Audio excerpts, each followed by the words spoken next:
Well, this is the Conley Bridge, and we're getting a smoke-filled sunset. But where are we parked for the evening? Well, we're parked right over here, but we're in prison. Look right over there. See that tower? That's prison block. Wake up with the sun in our eyes. Sally forth, no need for goodbyes. Journey calls, let's roll the dice. Every mile a new surprise.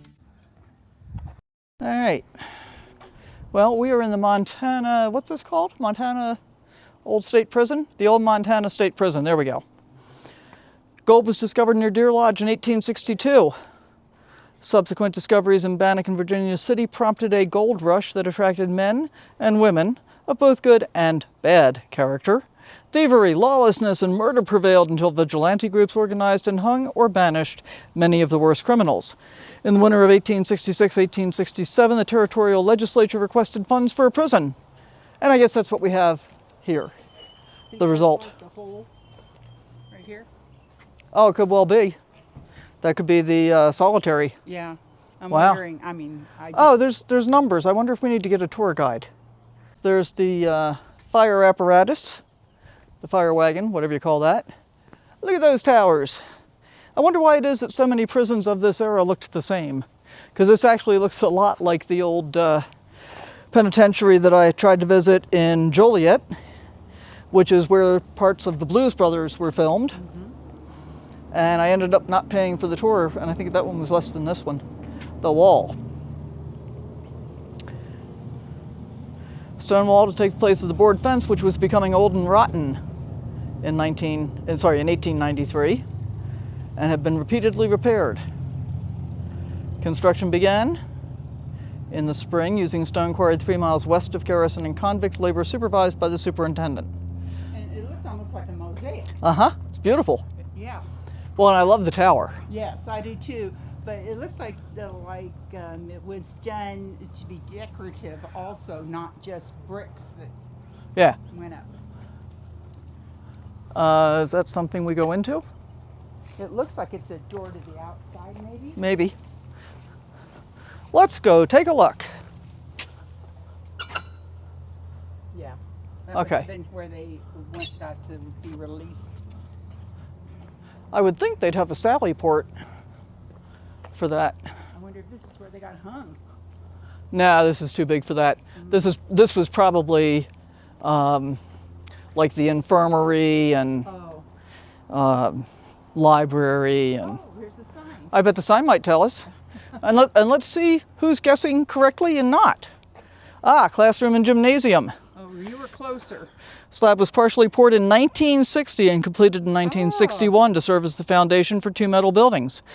One was used primarily as a classroom for inmates. Initially, the inmates were taught clerical skills such as typing. Later, the prison offered the inmates a complete high school curriculum. The second building was a gymnasium and recreation hall. This uneven concrete slab, which served as the gym floor, made for interesting basketball games. Yeah, I bet it did. 1979 it was less, so I wonder if it was still a working prison in 1979. It kind of seems like it might have been, because they moved the buildings to the new prison west of Deer Lodge. Yeah.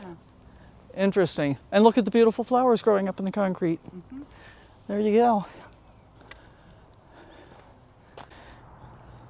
So this is the 1896 cell house, I guess.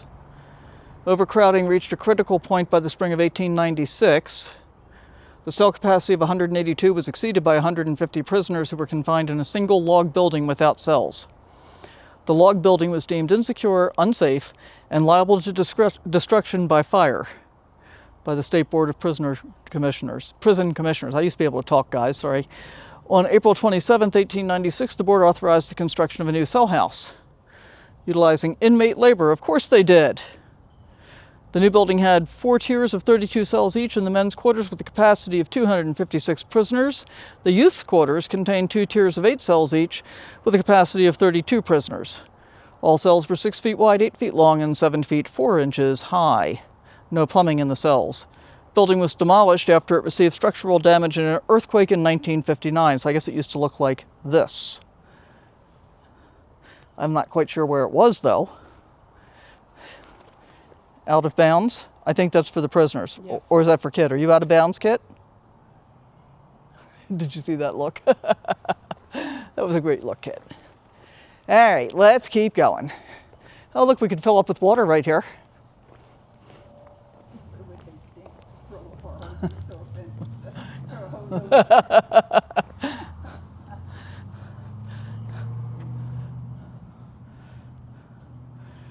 First prison building was constructed on this site in 1870 while Montana was still a territory. Building was demolished in 1931 and replaced a year later with the current administration building. Prison was opened for reception of territorial and United States convicts on the 2nd day of July 1871, on which day I received 9 convicts. That's the original building. This is what we got now. All right. This is the 1931 administration building, the new one. In 1959, a new dining hall and kitchen were constructed, and the basement of the administration building was remodeled to accommodate showers, a dormitory, and a chapel. I think this is the Sally Port.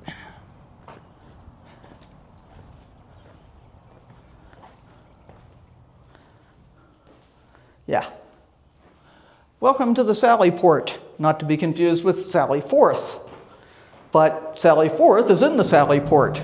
Okay, I'm going to stop with that right now. So basically what happens is you come in off the street, you get into this room, this gate is closed, and then once this door is relocked, then this one gets opened, and then you come into the reception room, and then from there you get into the main prison area.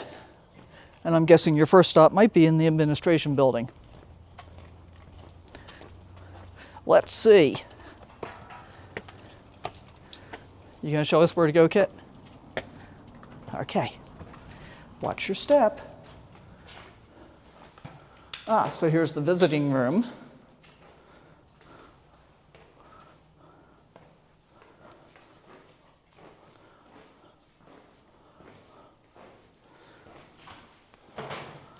I'm going to sit here and visit for a moment.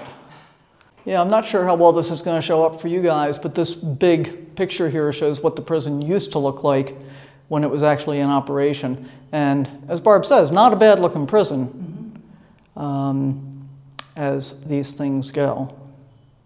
Here's your dental and medical care section. Is that skeleton kind of bloody looking? Look at the implements right here. Yeah, check out the implements. And there's a lot of echo in here, so I'm not sure what kind of audio we're getting. Are we reaching the cell blocks?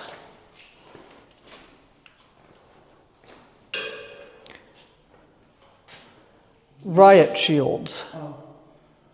Interesting. Where are you going, Kit? Come.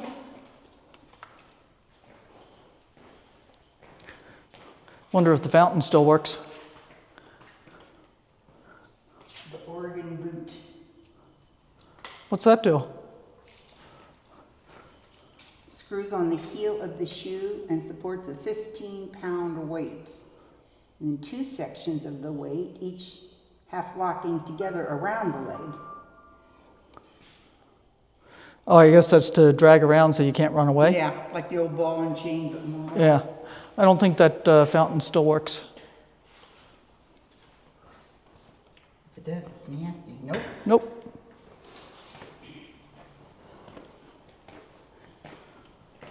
But I had to try.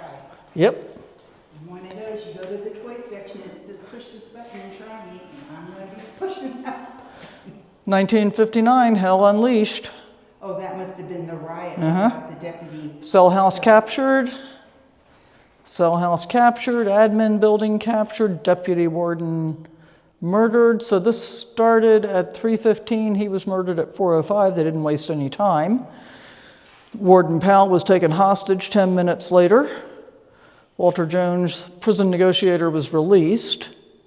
4:45 a.m., Montana National Guard storms prison yard and buildings, and 5 a.m. is the day of reckoning. So we've got some of the firepower, I guess, that the inmates had, and some of the firepower that the National Guard had, which was bigger. Reminds me of the Alcatraz riots. Uh-huh. So they didn't like the deputy because they murdered him. But they let the warden go. Hostage, but they didn't kill him. And then the prison negotiator was really, well, I wonder what's going on with that deputy warden. He must have done something nasty. Captain's office, captain of the guard, right here. And I guess this is as much as we get to go on. Deputy warden's office is over here. But I think this is the end of the line. It was for him. Last operational day of Old Montana State Prison was September 27th, 1979. So there you go. And now you know the rest of the story. Well, this is where the execution of George Rock took place. In 1908, and a year later, William Hayes met a similar fate. Rock and Hayes killed Deputy Warden John Robinson and severely wounded Warden Frank Conley in an escape attempt. Conley surprised the inmates after they had murdered Robinson and fired on them with his .41 caliber revolver. Both inmates were hit, but the ammunition was defective, and Conley was obliged to subdue the murderous men by clubbing them with the revolver. As both Rock and Hayes are armed with knives, Conley suffered numerous knife wounds which required 103 stitches.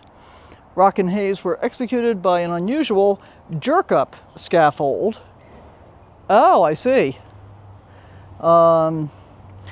Which was utilizing the drop of a 300-pound weight, which was supposed to break their necks.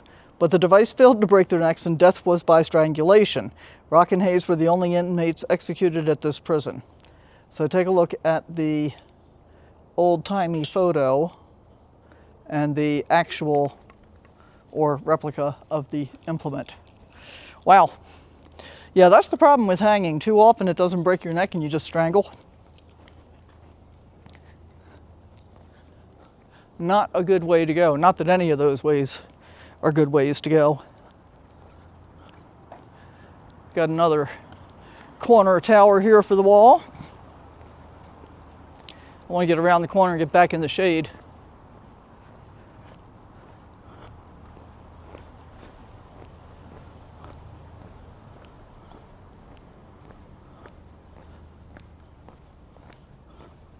Okay, here's tourist stop number 10. Siberia East, so called for their isolation. The cells located in the towers of this cell house were used to remove troublesome inmates from the rest of the prison population. Inmates assigned to the Siberia cells had committed major rule infractions or in rare cases had requested such extreme isolation. Interesting. Now I wonder if that was their form of, like, in their minds, protective custody. Maybe. You know, where they would prefer this to being housed in general population. Well, I guess this is the communal bathroom. The shower. Right. Here's a shower. And then we got a couple of cells here. Huh. You know, it's nice and cool now, but in the winter out there. It'd be nice and cool. Oh, but there is a heater. Mm-hmm. Vengeance is mine.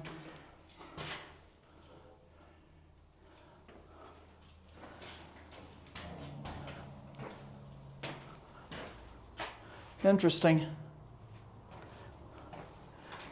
And then steps that go up, and a Harry Potter room under the stairs. What do we have in here? It doesn't tell us. Looks like more cells.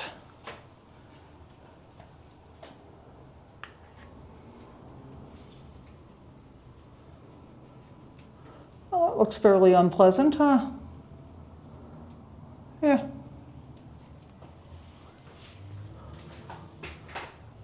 No idea what that's about. Yeah. Small cells.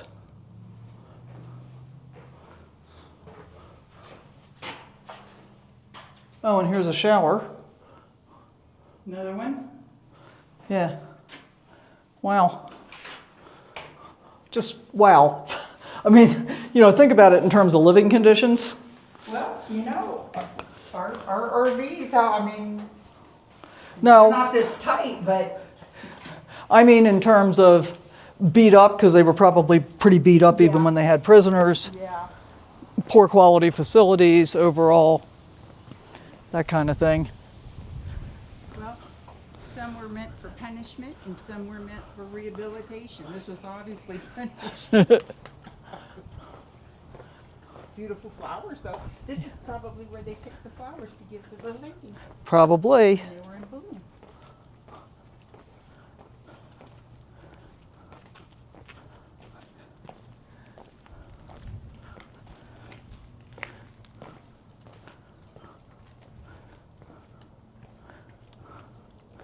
So I guess this is like the yard. Mm-hmm. I mean, this is a good size prison. Mm-hmm. Especially for being as old as it is. Mm-hmm. Did you have to pee on something, Kit?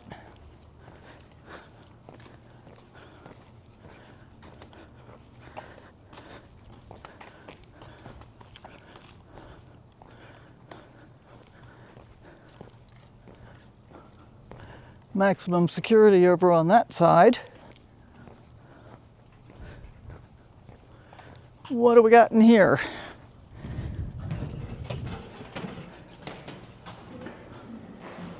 Okay, we are being instructed to push. Oh, look at the cell block. Okay. Wow.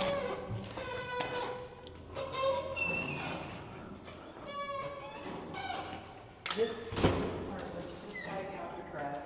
They must have all followed the same script. Yeah, I think they all looked pretty much the same. Oh, here's the hole.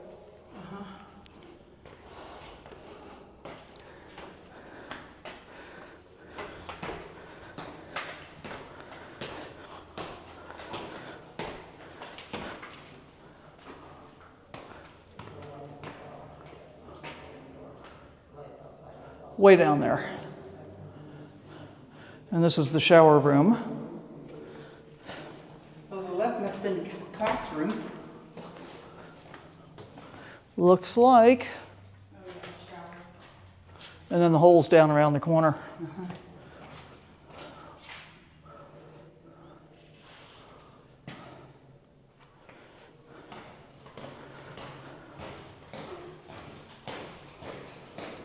This room is under surveillance. Good to know. All right, so this is the mess hall.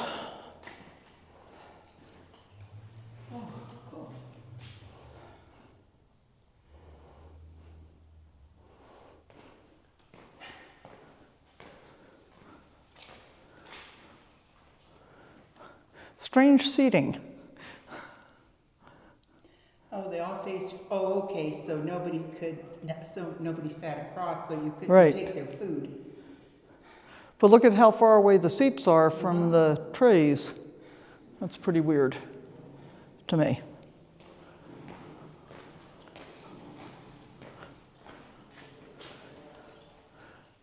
Here's what it looked like.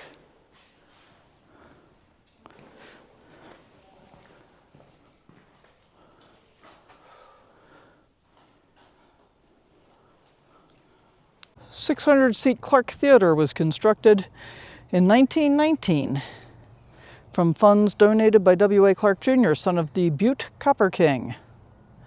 Patterned after Renaissance architecture. Decorated with paintings done by inmates. The theater hosted a variety of events, including boxing matches, meetings, religious services, movies, plays, and prison band performances. Maximum security is on the other side of this wall.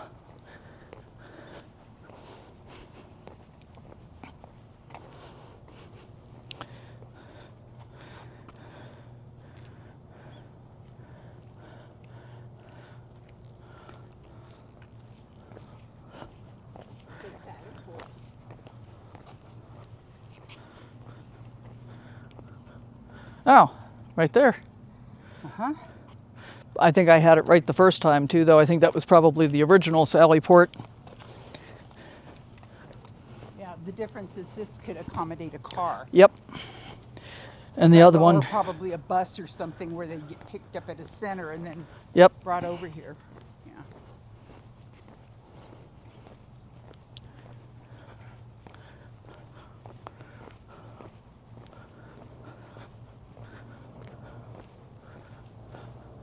Is way back. I wonder if we need to go through maximum security after all. I bet we do. You coming, Kit? All right, so this is now the maximum security side, but in 1878, the first woman was incarcerated in Montana. She was originally held in the same cell house as the men on the third floor of the federal building. When joined by another female in 1879, it soon became apparent that a separate women's facility was necessary. Through the years, a variety of buildings were used to house the women. In 1907, this building was constructed as the women's prison, and it contained 2 large dormitory rooms, a kitchen dining area, laundry, and matron's quarters. During the entire time women were held at the old Montana prison, there were no more than 10 women inmates at any time. After the 1959 earthquake, prison officials converted the women's facility into a maximum security unit. Well, that's interesting, because after the 1952 earthquake in Tehachapi, oh shoot, we can't go in here yet, hang on. After the 1952 earthquake in Tehachapi, the women's prison was converted to maximum security men's prison. So kind of interesting how that works out. All right. So I guess these are cells as a maximum security prison when initially it was a dormitory style. All right, Kit. That one in there is set up. Interesting. Wonder what the money's, oh, looks like people are tossing money in, I guess, I don't know. I understand not. Still doesn't look like very pleasant living circumstances, though. Apparently I stopped recording relatively abruptly there, not quite sure why. But really interesting prison. I hope you enjoyed the video. We had a pleasant night in their parking lot. We enjoyed ice cream at the ice cream shop on the corner of the parking lot. And then we got on our way the next day. Make sure you keep following along because we got lots more to see in Montana and Wyoming before it's all said and done. We'll see you next time. Bye for now. Wake up with the sun in our